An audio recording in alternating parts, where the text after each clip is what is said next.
The morning bell rang at 5:30, just like it had for the past 47 years. Sister Mary Rose opened her eyes in the small room that had been her home for nearly half a century. The walls were plain white, decorated only with a simple wooden cross. A narrow bed, a small desk, and a chair were all the furniture she needed. At 72 years old, her body moved a bit slower these days, but her routine never changed. She dressed in her habit, the same dark blue she'd worn since she was 25. Her fingers worked through the familiar motions, buttons, and fabric she could manage even in the dark. Outside her window, the Irish countryside was still wrapped in the gray light of dawn. The hills rolled endlessly, covered in morning mist that made everything look like a painting. St. Catherine's Convent sat on top of one of those hills, far from the noise of cities and crowds. It was a peaceful place built from old stone that had stood for over 200 years. The other sisters often said it felt like stepping back in time, and they were right. Life here moved at a different pace, measured in prayers and seasons rather than hours and minutes. Sister Mary Rose made her way down the stone corridor toward the chapel. Her footsteps echoed softly, a sound she knew better than her own heartbeat. She passed Sister Anne, who smiled and nodded. They'd lived together for decades, but words weren't always necessary between them. A smile, a nod, a gentle touch on the shoulder. These small gestures said everything that needed saying.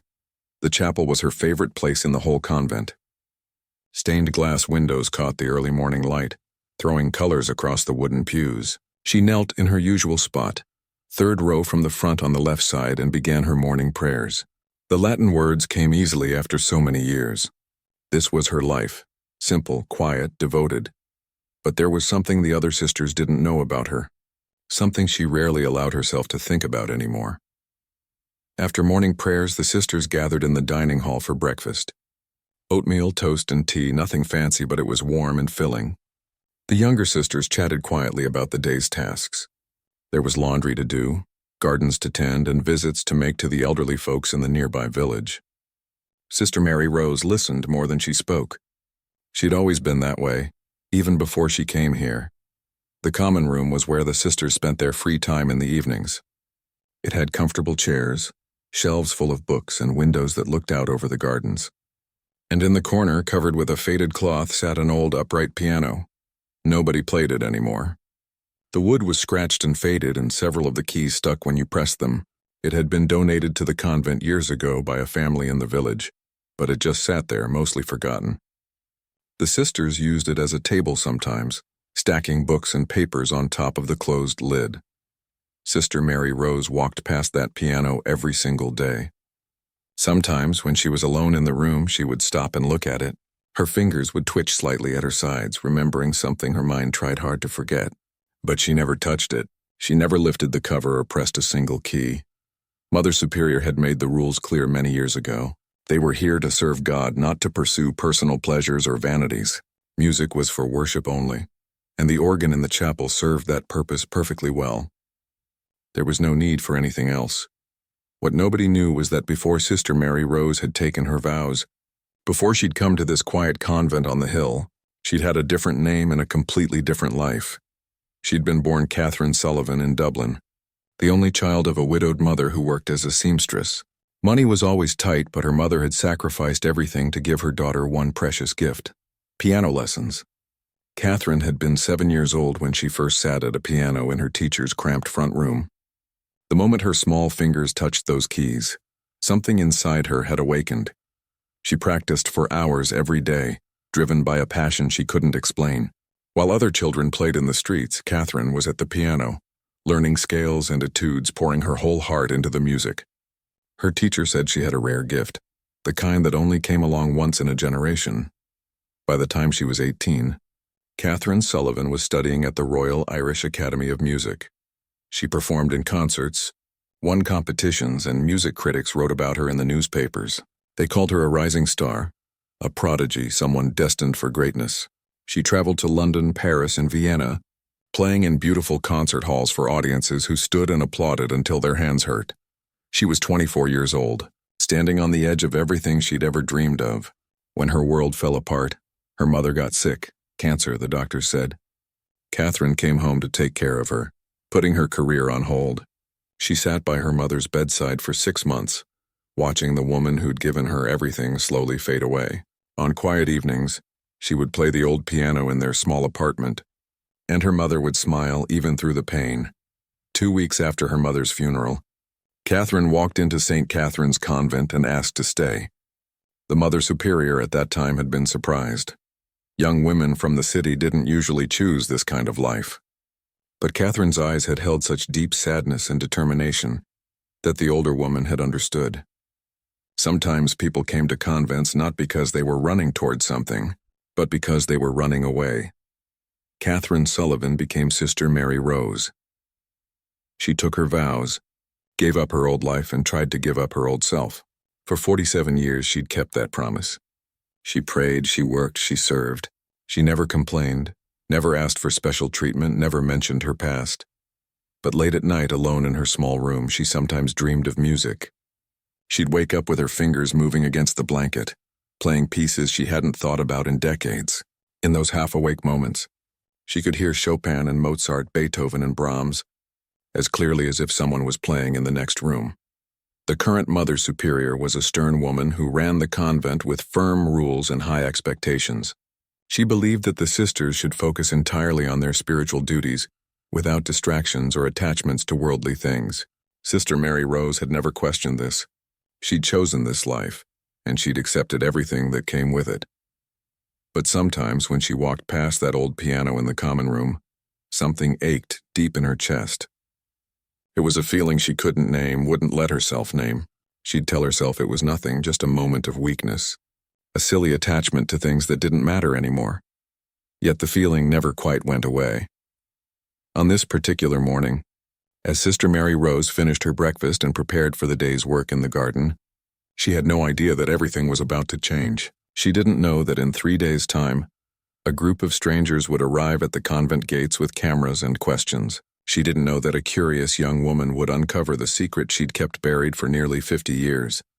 She didn't know that the old piano in the corner, silent for so long, was waiting, and neither did anyone else. The black van pulled up to the convent gates on a Tuesday morning in March. Sister Mary Rose was in the garden, pulling weeds from around the vegetable beds, when she heard the unfamiliar sound of an engine. Visitors were rare at St. Catherine's. Most days, the only people who came were the postman and occasionally someone from the village needing help. She straightened up, her back protesting slightly, and watched as Mother Superior walked toward the gate. 3 people climbed out of the van, 2 men carrying equipment and a young woman with a clipboard. They talked with Mother Superior for several minutes, and even from a distance, Sister Mary Rose could see the tension in the older woman's shoulders. After lunch, Mother Superior called all the sisters together in the common room. Her face was serious, the way it got when she had to tell them something she wasn't happy about. "We're going to have visitors for the next few days," she announced. "They're making a television program about old buildings and communities in Ireland. They want to film here at the convent." A ripple of whispers went through the small group of sisters. Television here? It seemed impossible, like 2 different worlds colliding. "I've agreed to let them film our daily activities and talk about our charity work in the village," Mother Superior continued. "But I expect everyone to behave normally. Don't perform for the cameras. Don't try to be entertaining. Just go about your duties as you always do. And remember, we're showing them our service to God, nothing more." The next morning, the crew returned. The young woman introduced herself as Rachel to the sisters who gathered curiously in the entrance hall. She was in her late 20s with dark hair pulled back in a ponytail and kind eyes that seemed to take in everything at once. "We're calling the series Hidden Ireland," Rachel explained. "We're looking for places and stories that most people don't know about. Your convent has been here for over 200 years and you do so much good work in the community.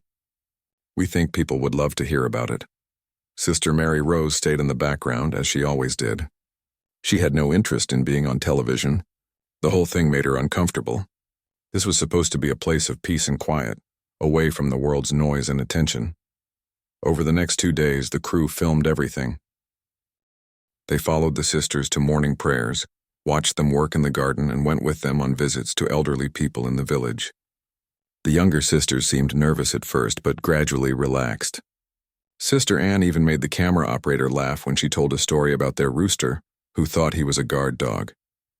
Sister Mary Rose managed to avoid the cameras most of the time.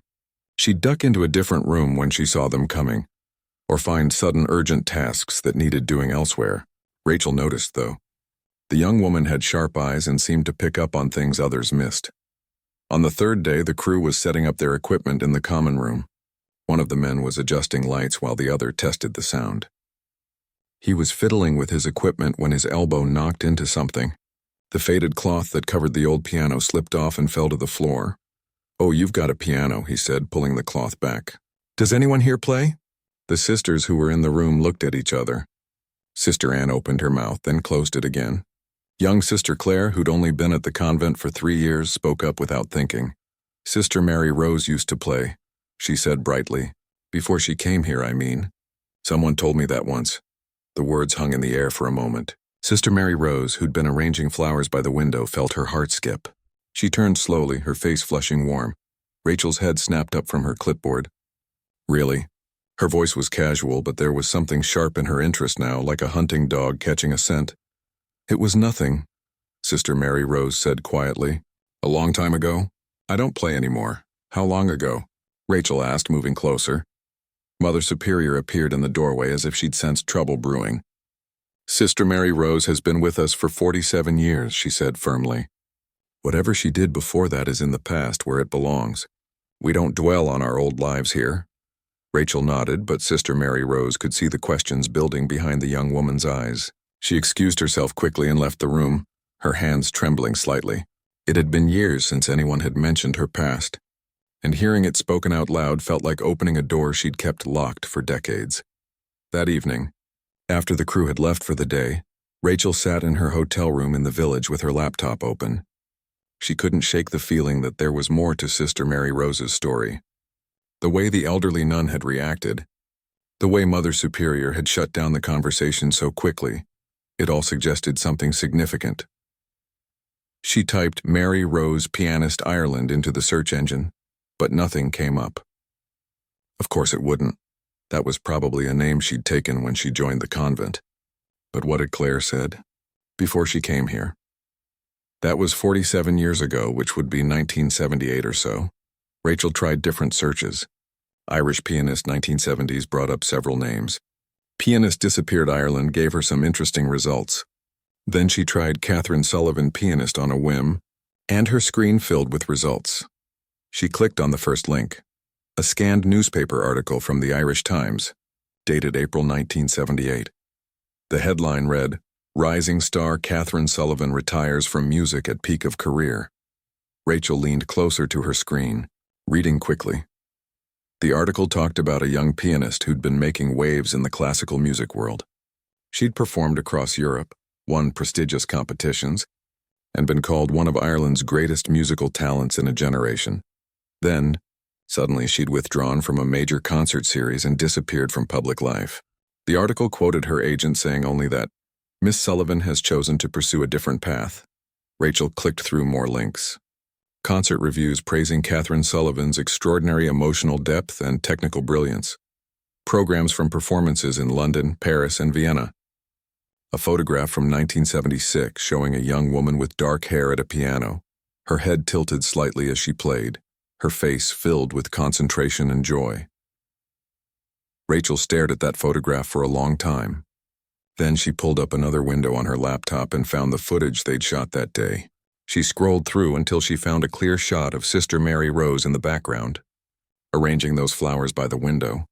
Even with 47 years between them, even with the habit covering her hair and the simple life marking her face, Rachel could see it. The shape of the nose, the set of the eyes, the way she held her hands. It was the same woman.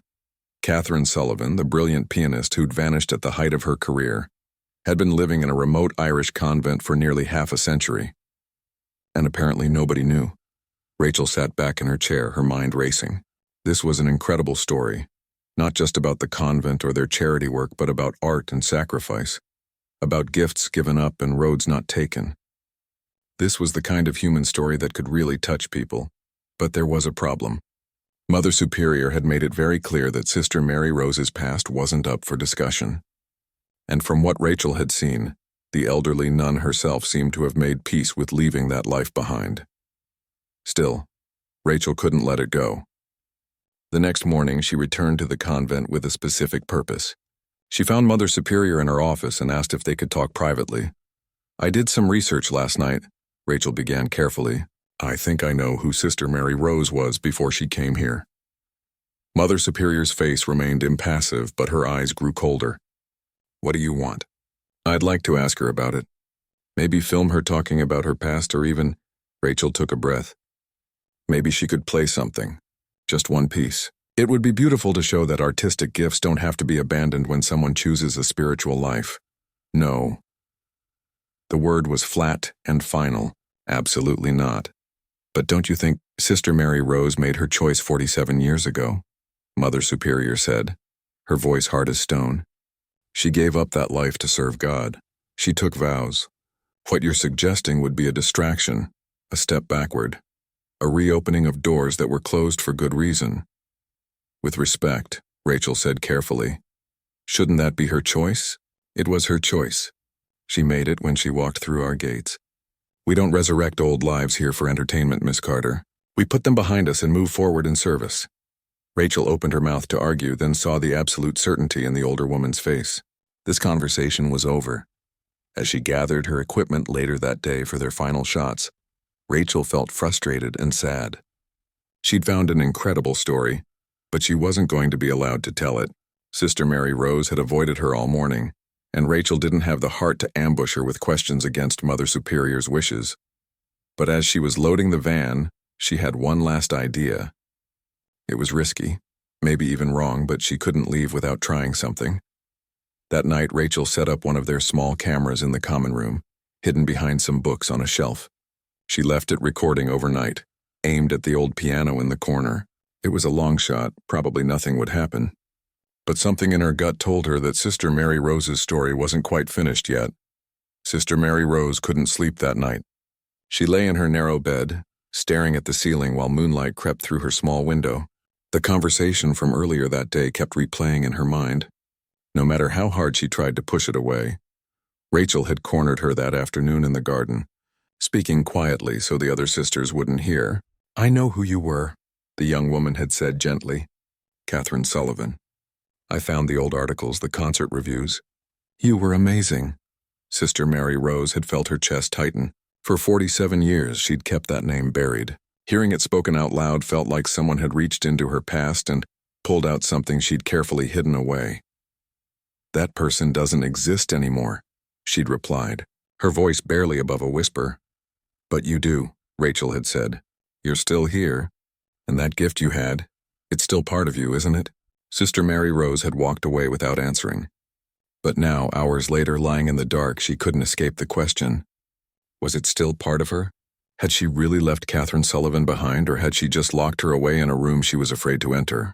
She thought about her mother, who'd worked her fingers raw to pay for those piano lessons. She remembered the weight of her mother's hand on her shoulder after her first real performance, the pride shining in her tired eyes.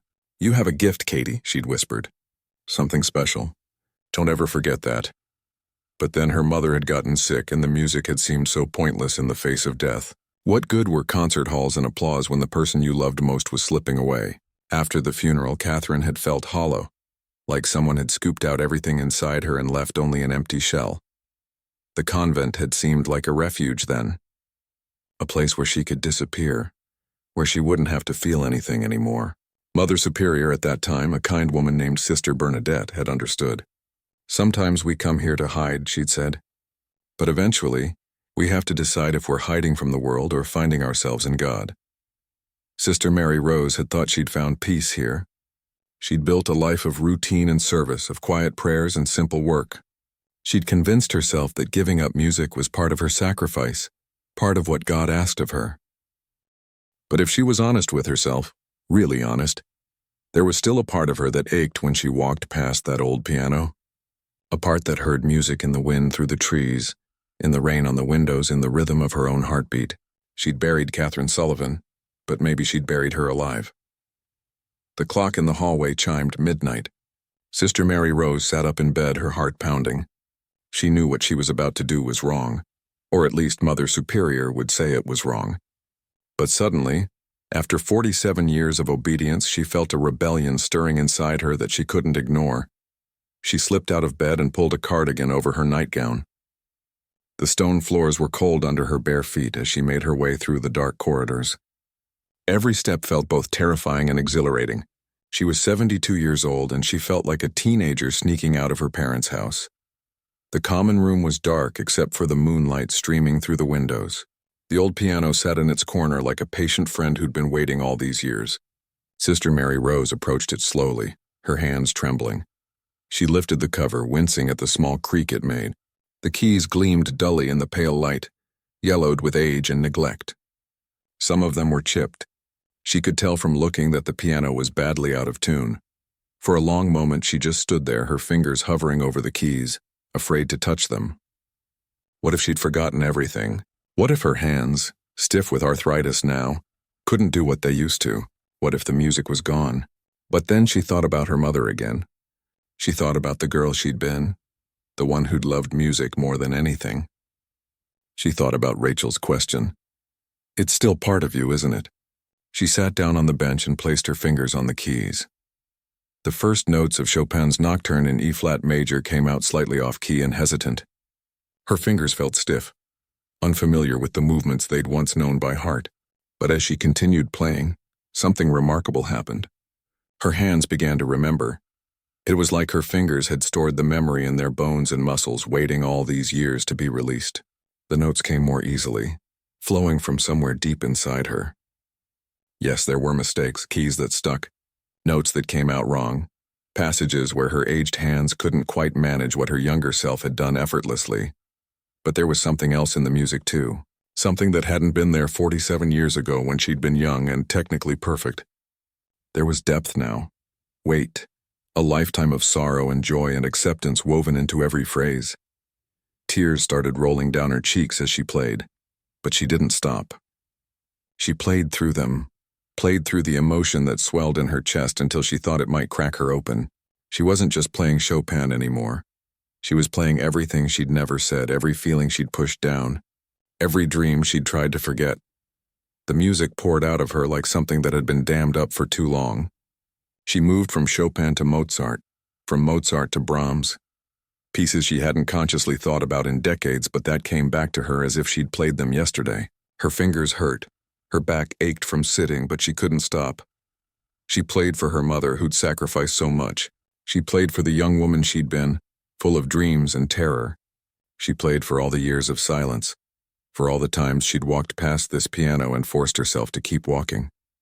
She played for Catherine Sullivan, who maybe hadn't died after all but had just been sleeping. Time disappeared. She had no idea how long she sat there, but eventually her hands grew too tired to continue. She played one final chord and let it fade into silence. The common room felt different somehow, as if the music had changed something in the air itself. Sister Mary Rose sat quietly on the bench, her hands resting in her lap, her face wet with tears. She felt exhausted and exhilarated, terrified and free, all at the same time. She'd broken Mother Superior's rules. She'd opened the door she'd promised to keep closed. But for the first time in 47 years, she felt like herself again. Not Catherine Sullivan or Sister Mary Rose, but somehow both of them together. She carefully closed the piano lid and covered it again with the faded cloth.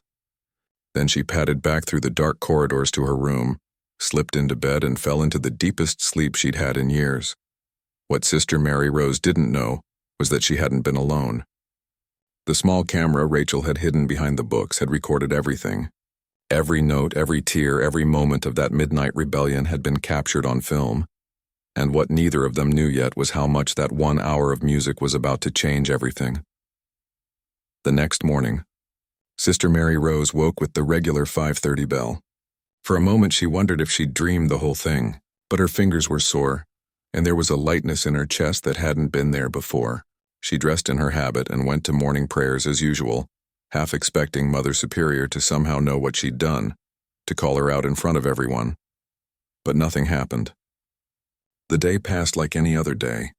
The television crew had left the previous afternoon, taking all their equipment with them. Life at the convent returned to its normal, quiet rhythm. Sister Mary Rose went about her duties, prayers, meals, garden work, visits to the village. But something had shifted inside her. She caught herself humming while she worked, something she hadn't done in years. Her steps felt lighter. Even Sister Anne noticed. "You seem different today," the older woman said as they weeded the vegetable garden together. Happier somehow. Sister Mary Rose smiled but said nothing. How could she explain what had happened? How could she put into words the feeling of finding a piece of yourself you thought was lost forever? That night she lay in bed and thought about the piano again. She knew she couldn't make a habit of midnight playing sessions. Mother Superior would find out eventually, and there would be consequences. But she also knew she couldn't go back to pretending that part of herself didn't exist.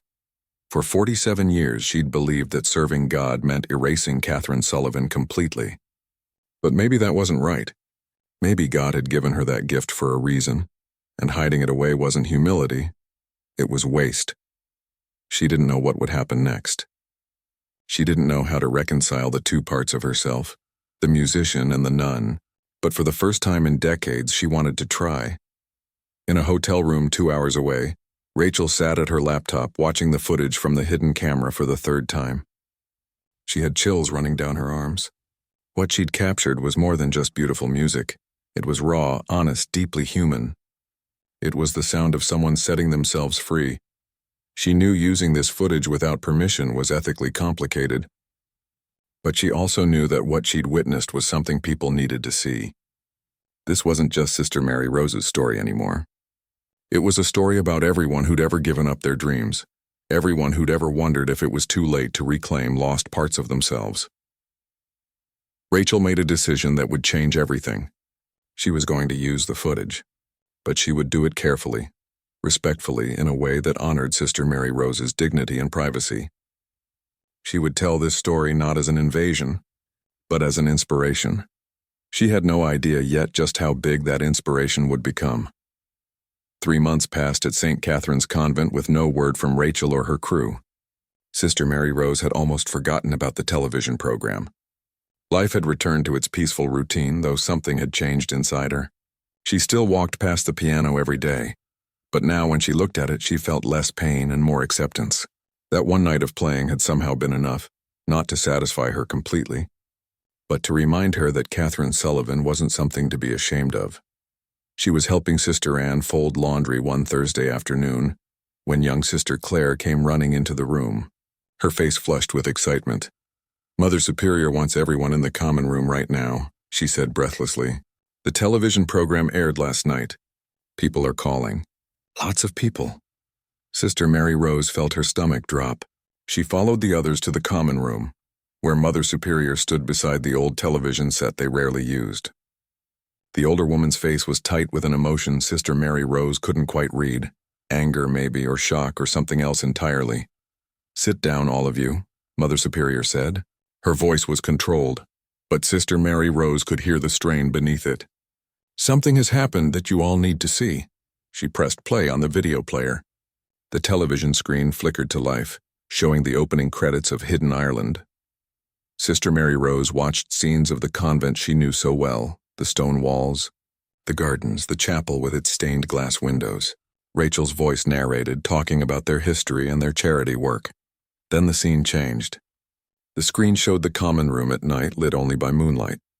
And there, sitting at the piano, was Sister Mary Rose herself. Her hand flew to her mouth.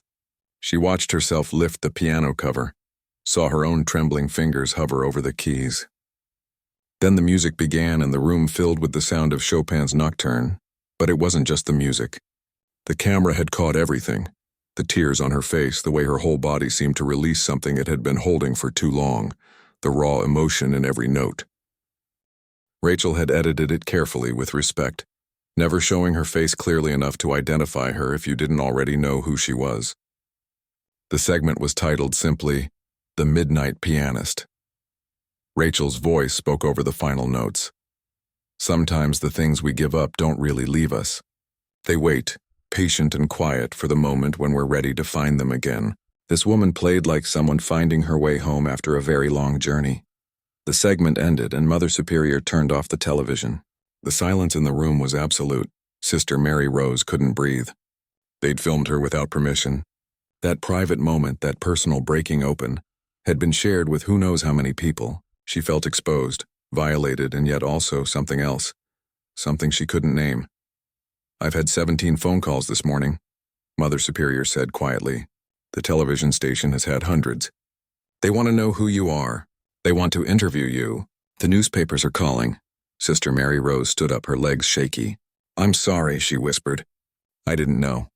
I never meant—" "Sit down," Mother Superior said, but her voice was gentler than Sister Mary Rose expected. "We need to discuss what happens next."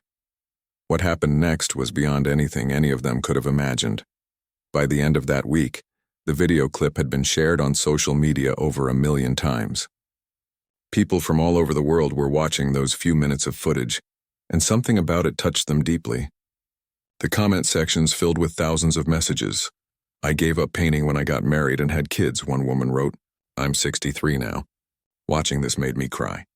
Maybe it's not too late for me. I stopped playing guitar 20 years ago because I thought I had to be serious and responsible," another person shared. "This video reminded me that joy isn't a luxury. It's necessary," the stories kept coming. A man who'd given up writing. A woman who'd quit dancing. A teacher who'd stopped singing. People from every walk of life who'd buried their passions and forgotten their dreams. All of them finding something in Sister Mary Rose's midnight music that spoke to their own locked-away longings. Music critics and professional pianists shared the video too. "The technical imperfections don't matter," one famous concert pianist wrote. "This is the most emotionally honest performance I've heard in years. This woman plays like someone who understands what music is really for, not showing off, but connecting with something deeper than words can reach." A classical music magazine published an article trying to identify the mysterious pianist. Some people thought they recognized the style, the particular way she played certain passages. Old concert-goers from the 1970s started commenting that it reminded them of Catherine Sullivan, the brilliant young pianist who'd vanished decades ago. The attention reached beyond just music lovers. News programs picked up the story. Bloggers wrote about it. Podcasts discussed it. The video of Sister Mary Rose playing that out-of-tune piano in the middle of the night became something bigger than just a piece of footage. It became a symbol of lost dreams and second chances. At the convent, the sisters didn't know how to handle the sudden attention. The phone rang constantly. Letters started arriving by the dozen, then by the 100. People sent messages through the television station, through social media, through any channel they could find. And the letters weren't just fan mail. They were deeply personal stories from people all over the world. A woman from Japan wrote about giving up violin to take over her family's business. A man from Brazil described abandoning his love of poetry when his father told him it wasn't practical. A teenager from Canada wrote that she was about to quit ballet because she thought she wasn't good enough. But watching the video made her realize that perfection wasn't the point. Sister Mary Rose read these letters with tears streaming down her face. She'd thought her midnight rebellion was a private moment of weakness. Instead, it had somehow given other people permission to reclaim pieces of themselves they'd thought were lost forever. But not everyone was happy about the attention. Mother Superior struggled with what it all meant. She felt the privacy of the convent had been violated, even though Rachel had been careful not to show exactly where they were or identify Sister Mary Rose by name, and she worried about what this meant for their community. "We came here to escape the world," she said to Sister Mary Rose one evening, "not to become part of its entertainment." "I understand," Sister Mary Rose replied, "and I'm sorry this happened. But Mother Superior, all these letters, these people are hurting. They're lost, and somehow my broken playing on a broken piano helped them. I don't understand it, but isn't that worth something too?" Mother Superior had no answer for that. The letters kept coming. People didn't just write about themselves, they wrote to Sister Mary Rose specifically, thanking her for inspiring them. Many of them wanted to know if she'd kept playing, if she'd found a way to balance her two worlds. Even more surprising were the letters from other priests, nuns, monks, and religious people around the world. They wrote about their own abandoned gifts, painting, writing, woodworking, singing.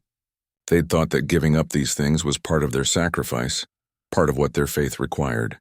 But seeing Sister Mary Rose's story made them wonder if maybe they'd misunderstood something important. A priest from Italy wrote, "I gave up sculpture when I entered the seminary 30 years ago. I thought God wanted all of me, so I couldn't keep anything for myself. But what if God gave me that gift? What if using it isn't selfish but honoring what He created me to be?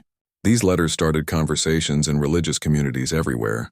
Some leaders condemned the idea, saying that worldly pursuits had no place in spiritual life. But others began to reconsider. Maybe creativity wasn't a distraction from faith. Maybe it could be part of it. A theology professor wrote an article titled "The Sacred and the Creative: Rethinking Gifts in Religious Life." It was discussed in seminaries and convents around the world. Sister Mary Rose's midnight piano playing had accidentally started a debate that went far beyond music. 6 weeks after the program aired, Rachel came back to the convent. She brought printed copies of hundreds of messages from people whose lives had been touched by the video. She also brought an apology. "I should have asked your permission," she said to Sister Mary Rose. "I convinced myself I was doing something good, but I invaded your privacy. I'm sorry."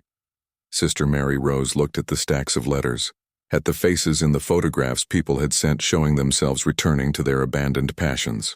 An older woman at a pottery wheel. A middle-aged man holding a guitar. A grandmother surrounded by paintings she'd just started creating again. "I was angry at first," Sister Mary Rose admitted. "But look at all these people. Look at what happened. Maybe you were supposed to film that night. Maybe I was supposed to play. I don't understand it all, but I can't be sorry about something that brought so much light to others." Mother Superior stood in the doorway listening. She'd been wrestling with her own feelings for weeks. Part of her still believed that the old rules were right, that Sister Mary Rose should have left Catherine Sullivan in the past where she belonged. But another part of her, a part she'd been trying to ignore, wondered if maybe they'd all been wrong about something important. That evening, she did something unprecedented. She called a meeting of all the sisters and asked a single question. If you'd had another life before this one, what did you leave behind? The answers surprised her. Sister Anne had been a dancer. Sister Claire had written poetry. Even quiet Sister Margaret had once been a talented seamstress who created beautiful things. They'd all buried pieces of themselves, thinking that's what their vows required. Maybe, Mother Superior said slowly, we've confused sacrifice with erasure. Maybe God doesn't ask us to destroy the gifts He gave us. Maybe He just asks us to use them differently. It was a radical thought for a woman who'd spent 40 years believing the opposite.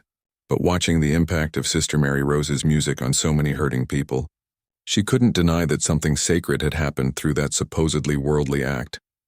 The conversation that night went on for hours.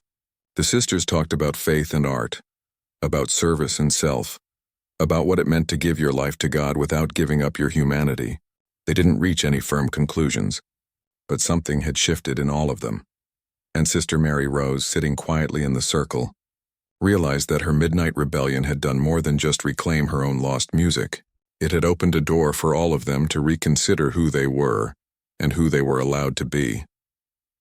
The piano tuner arrived on a bright morning in May, 2 months after the video had changed everything. He was an elderly man from Dublin who'd driven 3 hours to reach the convent, refusing to accept payment for his work. "My daughter saw your video," he told Sister Mary Rose as he opened his toolbox. She'd given up cello after her kids were born. 10 years that instrument sat in her closet. But after watching you play, she took it out again. Now she plays for an hour every evening after the children are asleep. Says it saved her life, remembering who she used to be. He worked on the old piano for most of the day, replacing broken strings, adjusting hammers, bringing the instrument back to life. Sister Mary Rose watched him work, still hardly believing this was happening. The changes at St. Catherine's had come gradually but steadily. After that late-night conversation among the sisters, Mother Superior had made a decision that surprised everyone. She announced that the sisters would be allowed to pursue creative activities during their free time, as long as it didn't interfere with their duties or their spiritual practice.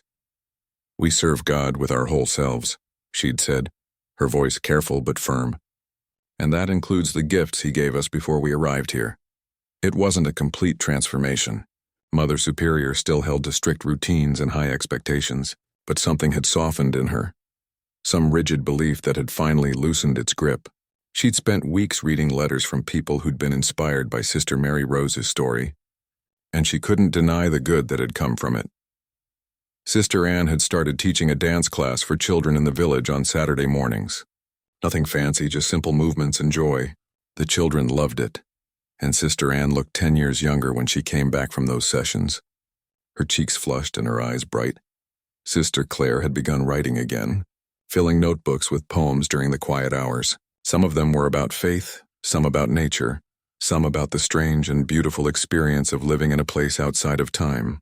She was still shy about sharing them, but occasionally she'd read one aloud during evening gatherings, and the other sisters would listen with tears in their eyes. Even Mother Superior had surprised them all by revealing a hidden talent. She'd once been skilled at watercolor painting, something she hadn't done in over 30 years. One afternoon, Sister Mary Rose found her sitting in the garden with a small easel, painting the roses that grew against the old stone wall. The older woman had looked almost embarrassed to be caught, but she hadn't stopped painting.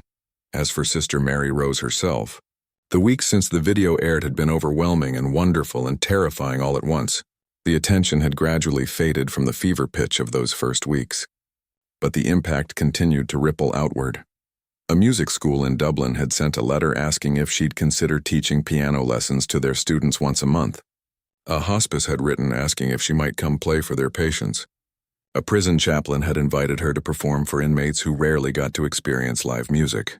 She'd said yes to all of it, with Mother Superior's cautious blessing.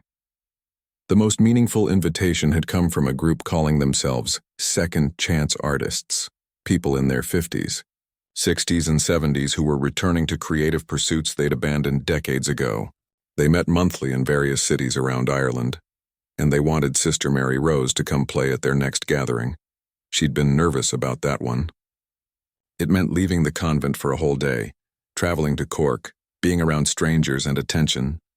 But something in their letter had touched her, the vulnerability in their words, the hope mixed with fear that maybe it wasn't too late for them.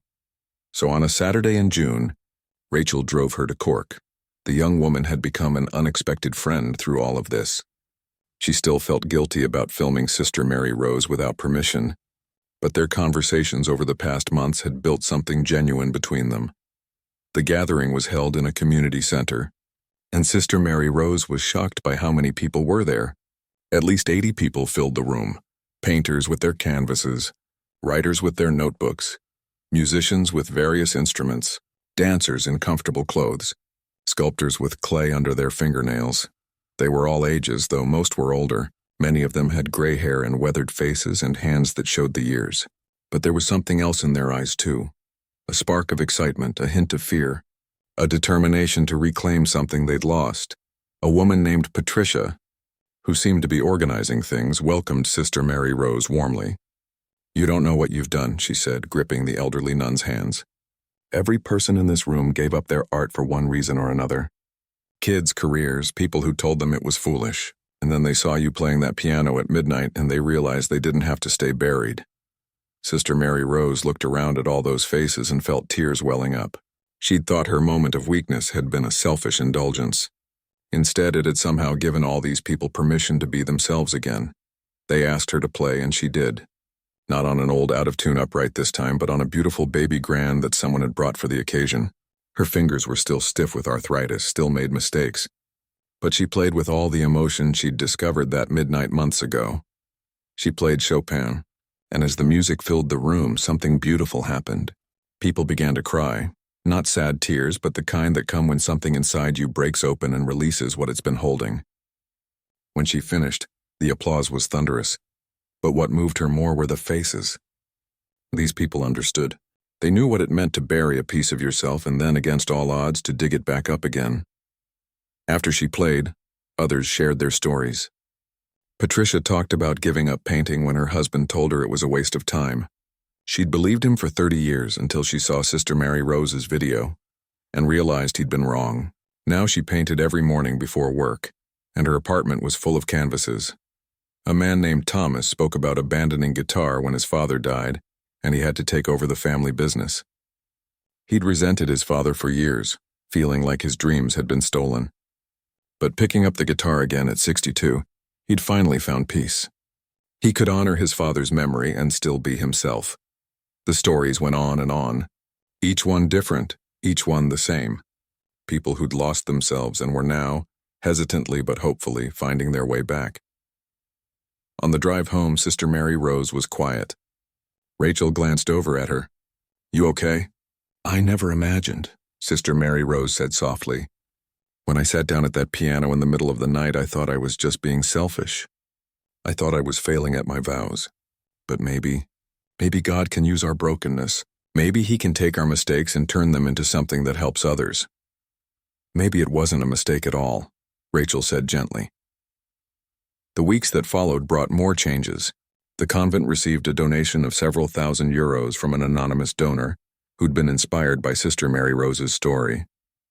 Mother Superior decided to use some of it to create a small music room in one of the unused spaces. They moved the piano there, added some comfortable chairs, and made it a place where any of the sisters could go to practice their creative pursuits. More importantly, word spread to other religious communities. A monastery in Scotland invited their monks to spend one afternoon a week on creative projects. A convent in France started a choir. A retreat center in Spain began offering art therapy alongside spiritual direction. Sister Mary Rose's Midnight Rebellion had started, a quiet revolution in how some religious communities thought about creativity and calling. But the most profound change happened on Christmas Eve. The convent held their annual midnight mass, and the small chapel was packed with people from the village. After the final hymn, after everyone expected to go home, Mother Superior did something unprecedented. She stood at the pulpit and spoke about gifts. The gifts the wise men brought to Jesus, and the gifts God gives to each of us. Then she turned to Sister Mary Rose and simply nodded. Sister Mary Rose walked to the old organ, but instead of playing there, she moved to a corner where they'd placed the newly tuned piano. Her hands were shaking as she sat down, very aware of all the eyes on her. This wasn't a secret midnight moment anymore. This was public, official, blessed by the very authority that had once forbidden it. She played Silent Night, but not the way it was usually played. She played it with all the longing and joy and sorrow and hope she'd learned over 72 years of living. She played it like someone who understood that the deepest silence isn't emptiness, but the quiet space where you finally hear your own true voice. The chapel was absolutely still. Even the children stopped fidgeting. When the last note faded, there was a moment of profound silence before the applause began.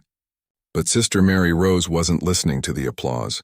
She was looking at Mother Superior, whose weathered face was wet with tears. After Mass, people lined up to thank her. Old Mrs. O'Brien from the village gripped her hand. "My granddaughter saw your video," she said. "She'd stopped painting after art school, thought she wasn't good enough. Now she's got an exhibition next month in Galway. Says you taught her that perfection isn't the point." A young man shook her hand. "I gave up saxophone when I went to university. My dad called it a waste of time. I pulled it out of storage last month. Starting lessons again next week. Story after story, person after person, all of them finding courage in what she'd done." That night, lying in her narrow bed, Sister Mary Rose thought about the journey that had brought her here, the grief that had driven her to the convent, the 47 years of silence, the midnight moment when something inside her had refused to stay buried anymore, the unexpected way it had touched thousands of people she'd never met. She'd thought joining the convent meant leaving Catherine Sullivan behind forever. But maybe she'd been wrong about that.